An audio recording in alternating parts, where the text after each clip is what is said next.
আপনারা কি নিজের একটি প্রফেশনাল টপ আপ ওয়েবসাইট বানাতে চাচ্ছেন যেখানে কাস্টমাররা বিকাশ, নগদ বা রকেটের মাধ্যমে অটোমেটিক পেমেন্ট করে নিজেরাই টপ আপ নিতে পারবে? তাহলে আজকের এই ভিডিওটি সম্পূর্ণ আপনার জন্যই। আজকের এই স্পেশাল টিউটোরিয়ালে আমি আপনাদের A to Z বিস্তারিত দেখাবো কিভাবে নিজে একটি প্রফেশনাল টপ আপ ওয়েবসাইট বানাবেন, ওয়েবসাইটের জন্য সি প্যানেল বা হোস্টিং এ কিভাবে ফাইলগুলো হোস্ট করবেন, ওয়েবসাইটে কিভাবে 100% অটোমেটিক পেমেন্ট গেটওয়ে সেটআপ করবেন এবং এই ওয়েবসাইটটি তৈরি করার জন্য প্রয়োজনীয় প্রিমিয়াম স্ক্রিপ্টটি আপনারা কোথায় এবং কিভাবে পাবেন সবকিছু একদম প্র্যাকটিক্যালি স্ক্রিনে দেখিয়ে দেওয়া হবে। তাই কোনো অংশ স্কিপ না করে ভিডিওটি একদম শেষ পর্যন্ত দেখতে থাকুন। আর হ্যাঁ, মূল ভিডিও শুরু করার আগে আসসালামু আলাইকুম, কেমন আছেন সবাই? আপনি কি আপনার জন্য বেটিং সাইট বানাতে চান অথবা টপ আপ সাইট বানাতে চান বা যে কোনো ওয়েবসাইট বানাতে চান? তাহলে আমাদের সাথে যোগাযোগ করুন স্ক্রিনে দেওয়া হোয়াটসঅ্যাপ নাম্বারে। ভাই, আমি আপনার থেকে সাইট নিতে চাই, এটা মেসেজ করবেন।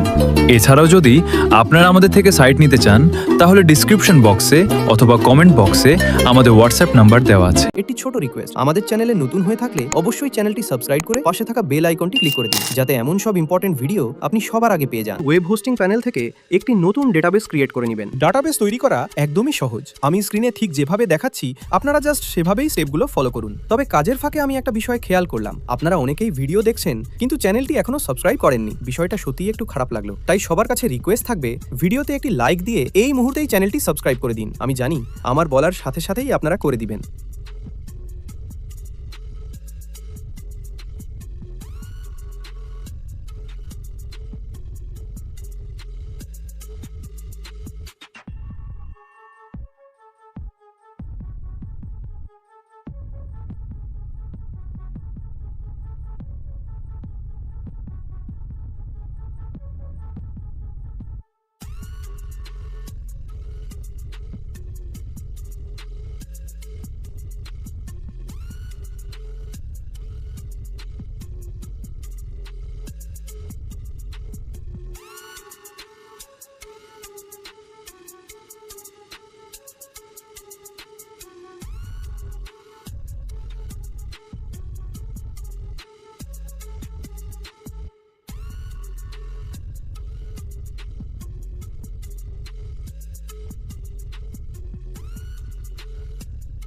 ডেটাবেস তৈরি করার পর সরাসরি সি প্যানেলের ফাইল ম্যানেজার অপশনে গিয়ে public_html ফোল্ডারে প্রবেশ করবেন।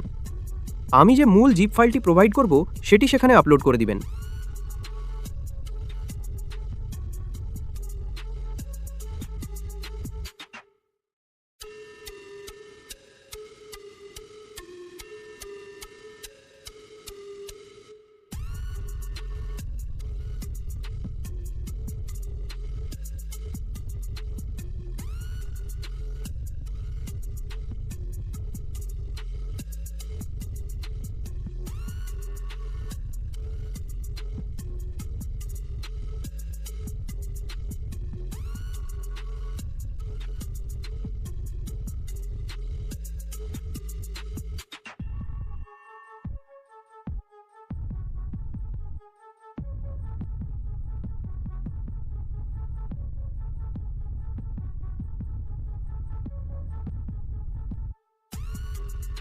ফাইল আপলোড 100% কমপ্লিট হওয়ার পর সেটি সিলেক্ট করে ওখানেই এক্সট্র্যাক্ট করে নেবেন।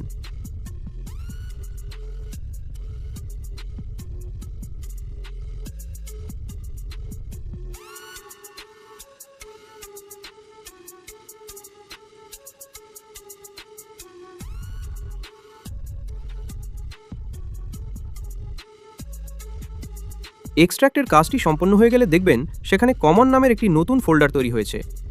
ফোল্ডারটি ওপেন করে এর ভেতর থাকা config.php ফাইলটি এডিট করবেন। এখানে আপনার তৈরি করা নতুন ডেটাবেসের প্রয়োজনীয় তথ্যগুলো সঠিকভাবে নির্দিষ্ট জায়গায় সেটআপ করে ফাইলটি সেভ করে দিবেন।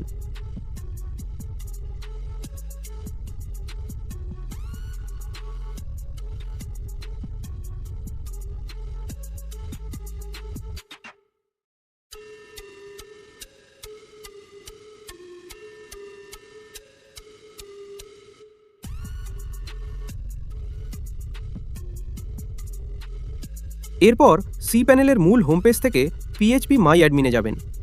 সেখানে গিয়ে আপনার ডেটাবেসটি সিলেক্ট করবেন এবং আমার দেওয়া SQL ফাইলটি ইম্পোর্ট করে দিবেন।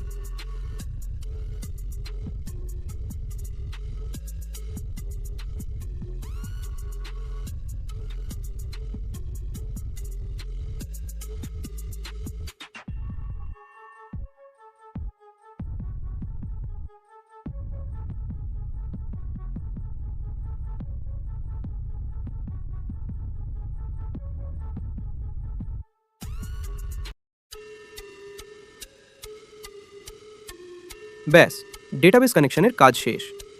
এখন যে কোনো ব্রাউজারের নিউ ট্যাবে আপনার ওয়েবসাইটের লিঙ্ক ওপেন করলেই দেখবেন সাইটটি সুন্দরভাবে রান হচ্ছে।